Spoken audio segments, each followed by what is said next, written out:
அஸ்ஸலாமு அலைக்கும் வரஹ்மத்துல்லாஹி வபரகாத்துஹு. அன்பிற்கினிய சகோதர சகோதரிகளை நம் அனைவர் மீதும் ஏக இறைவனுடைய அமைதியும் கருணையும் உண்டாகட்டுமாக என்கிற உயரிய பிரார்த்தனைகளோடு சற்று நேரத்துக்கு முன்பதாக வெளியாகி இருக்கக்கூடிய ஒரு முக்கியமான செய்தி தொடர்பான தகவலைத்தான் உங்களோடு பகிர்ந்து கொள்ள இருக்கிறோம். நமக்கெல்லாம் தெரியும், ஈரானுக்கும் அமெரிக்கா இஸ்ரேலுக்கும் இடையிலான யுத்தம் ஒரு மாபெரும் யுத்தமாக தற்போது தோற்றம் பெற்றிருக்கிறது. எல்லா பகுதிகளிலும் ஈரான் சுற்றி வளைத்து பதிலடி தாக்குதல்களை நடத்தி கொண்டிருக்கிறது. அதே நேரம் ஈரானுக்குள்ள இஸ்ரேலும் அமெரிக்காவும் கடுமையான தாக்குதல்களை நடத்தி கொண்டிருக்கிறார்கள். இப்படியான சூழல்ல வாஷிங்டன் போஸ்ட் வெளியிட்டிருக்கக்கூடிய ஒரு செய்தி தற்போது அரபுலகத்தையே பரபரப்புக்கு உள்ளாக்கி இருக்கிறது. அது என்ன செய்தி என்று சொன்னால், ஈரான் மீது தாக்குதல் நடத்துகிற திட்டத்தை பொறுத்தவரையில ஈரான் மீது பேச்சுவார்த்தைகளை நடத்தி கொண்டிருந்தது அமெரிக்கா. இந்த நிலையில ஈரானோடு ஒரு தாக்குதலை நடத்த வேண்டும், இல்லை என்று சொன்னால் ஈரானியர்கள் அணு ஆயுதத்தை தயாரித்து விடுவார்கள்.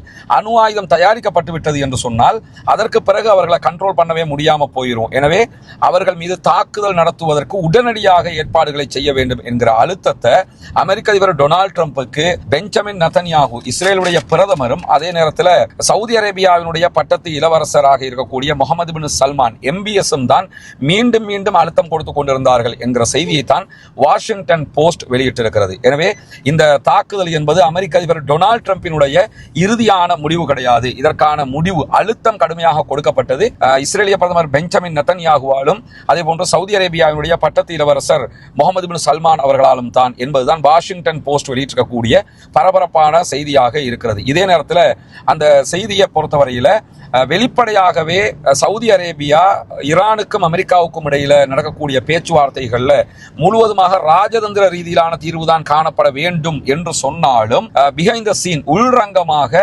முழுவதுமாக அவர்கள் அமெரிக்க அதிபர் டொனால்ட் ட்ரம்பை தூண்டிக் கொண்டே இருந்தார்கள், அழுத்தம் கொடுத்து கொண்டே இருந்தார்கள். நீங்க இப்ப அட்டாக் பண்ணல என்று சொன்னா அவங்க தொடர்ந்து தயாரிச்சிருவாங்க, அணு ஆயுதத்தை தயாரிச்சதுக்கு பிறகு நீங்க அவங்களை தடுக்கவே முடியாது என்று சொல்லி மீண்டும் மீண்டும் அழுத்தம் கொடுத்தது சவுதி அரேபியாவும் இஸ்ரேலும் தான்.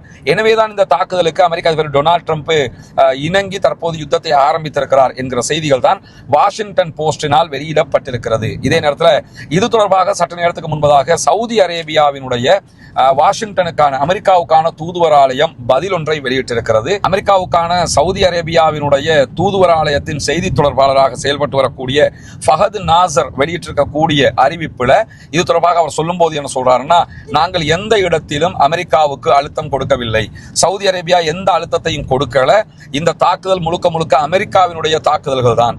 இதே நேரத்தில் நாங்கள் வெளிப்படையாகவே எங்களுடைய ஸ்டாண்டாக வைத்துக் கொண்டிருந்தது பேச்சுவார்த்தையின் ஊடாக இந்த பிரச்சனைக்கு முடிவு காண வேண்டும் என்பதுதானே தவிர சண்டை பிடிப்பது அல்ல. அதையும் தாண்டி சவுதி அரேபியாவுடைய ஸ்டாண்டாக இன்னும் ஒன்றை சவுதி அரேபியா எடுத்திருந்தது என்னன்னா, அமெரிக்கா ஈரானை தாக்குவதற்கு சவுதி அரேபியாவினுடைய வான்பரப்பையோ அல்லது சவுதி அரேபியாவுடைய தரையினுடைய பகுதிகளையோ பயன்படுத்தக்கூடாது என்பதுதான் எங்களுடைய ஸ்டாண்டாக இருந்தது அப்படின்னு சொல்லி இன்றைக்கு சவுதி அரேபியாவினுடைய வாஷிங்டனுக்கான அமெரிக்காவுக்கான தூதுவராலயம் செய்தியை மறுத்து செய்தி வெளியிட்டிருக்கிறது. இதை பொறுத்தவரையில இந்த ஈரானை தாக்குவதற்கான நிலத்தையோ அல்லது வான்பரப்பையோ பயன்படுத்தக்கூடாதுங்கிறது இருக்குல்ல, ஆரம்பத்தில் சவுதி அரேபியா அப்படியான அறிவித்தல்களை விடுத்திருந்தாலும் பிற்பட்ட இந்த தாக்குதல்கள் ஆரம்பிக்கப்பட்டதோட சவுதி அரேபியா அதற்கான அனுமதியை கொடுத்திருக்கிறது. சவுதியினுடைய பேஸையும் பயன்படுத்தித்தான் ஈரான் மேல அமெரிக்கா தாக்குதல்களை நடத்தி கொண்டிருக்கிறது. ஆனால் தற்போது வாஷிங்டன் போஸ்ட் வெளியிட்டிருக்கக்கூடிய இந்த செய்திகளை சவுதி அரேபியா மறுத்திருந்தாலும் வாஷிங்டன் போஸ்ட் இதை ஒரு முக்கியமான தலைப்பு செய்தியாகவே வெளியிட்டிருக்கிறார்கள். எனவே வாஷிங்டன் போஸ்ட் வெளியிட்டிருக்கக்கூடிய செய்தியை இப்பொழுது சவுதி அரேபியாவினுடைய அமெரிக்காவுக்கான தூதுவராலயம் மறுத்திருக்கிறது. எது எப்படி போனாலும் இப்பொழுது ஒரு படு பயங்கரமான யுத்தமாக மாறி இருக்கிறது. மாறிய காரணம் எந்த அளவுக்கு என்று சொன்னால், ரியாதில் இருக்கக்கூடிய அமெரிக்காவுடைய தூதுவராலயம் மேலையும் ஈரான் தாக்குதல்களை நடத்தி இருக்கிற அதே நேரத்தில் நேற்றைய தினம் அரம்கோ மேல ஈரான் தாக்குதல்களை நடத்தி இருக்கிறாங்க.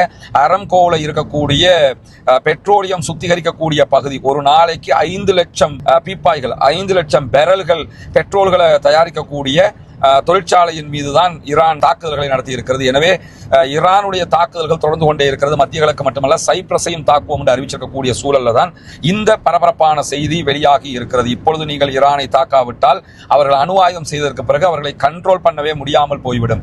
எனவே அவர்கள் மீது தாக்குதல்களை நடத்துங்கள் என்று ஈரானை தாக்குவதற்கு அமெரிக்காவை தூண்டியது சவுதி அரேபியாவும் அதே போன்று இஸ்ரேலும் தான் என்கிற செய்திகள் தான் இப்பொழுது சர்வதேச செய்தியாக மாறி இருக்கிறது.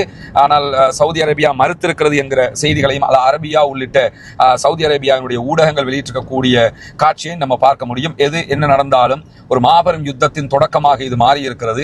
இந்த யுத்தம் முடிவுக்கு வர வேண்டும் என்பதுதான் அனைவருடைய ஆசையவா பிரார்த்தனையாக இருக்கிறது. ஏனென்றால் இப்பொழுது நிலைமை எடுத்துக்கிட்டீங்கன்னா ஆரம்பிச்சது வேணும்னா அமெரிக்காவாக இருக்கலாம், ஆனா முடிக்க போறது அமெரிக்காவாக நிச்சயமாக இருக்காது என்கிற ஒரு நிலை தான் இப்ப இருக்கிறது. ஏன்னா இனிமே யுத்தத்தை நிறுத்துறதா இருந்தா ஈரான் தான் அதை முடிவெடுக்க வேண்டி இருக்கிறது. ஏனென்றால் இந்த நிலைமை வரைக்கும் ஈரானுடைய கை ஓங்கி இருக்கிறது. ஈரான் தான் டாப் லெவல்ல நின்று பதிலடி தாக்குதல்களை கொடுத்து கொண்டிருக்கிறார்கள் என்கிற காரணத்தினால தொடர்ந்தும் இந்த யுத்தம் இன்னும் ஒரு படி மேலே செல்ல போகிறது என்கிற நிலைகளும் உருவாகிறது. ஏன்னா ஹார்மூஸ் பகுதிகளில் யாருமே கப்பல்கள் பயணிக்க கூடாது என்று திட்டவட்டமாக ஈரான் அறிவிச்சிட்டாங்க. எண்ணெய் டேங்கர்கள் மட்டுமல்ல, கப்பல்களை மாத்திரமல்ல, இனிமேல் எண்ணெய் பீப்பாய்கள், அதாவது எண்ணெய் பைப் லைன்கள் மேலையும் நாங்கள் தாக்குதல் நடத்துவோம் அப்படின்னு சொல்லியிருக்கிறாங்க. எனவே ஈரானுடைய தாக்குதல் யுத்திகள் எல்லாம் ரொம்ப வித்தியாசமானதாகவும் திட்டமிடப்பட்டதாகவும் நாங்கள் நடத்திய தீர்வோம் என்கிற வெறி கொண்ட தாக்குதலாகவும் மாறி இருக்கிறது. இது மிகப்பெரிய பின்னடைவாக அமெரிக்காவுக்கும் அமெரிக்காவுடைய நேச நாடுகளுக்கும் தற்போது மாறி இருக்கிறது. உண்மையிலே சவுதி அரேபியா இப்படி ஒரு அழுத்தத்தை கொடுத்திருந்தால் அது மாபெரும் துரோகம் என்பதிலே எந்த மாற்று கருத்தும் கிடையாது. அதனால் இன்றைக்கு ஏற்பட்டிருக்கக்கூடிய விளைவை நம்ம பார்க்கிறோம். நூற்றுக்கணக்கான சகோதரர்கள் கொல்லப்படுகிற அநியாயமும் இதிலே நடந்தேறி வருகிறது.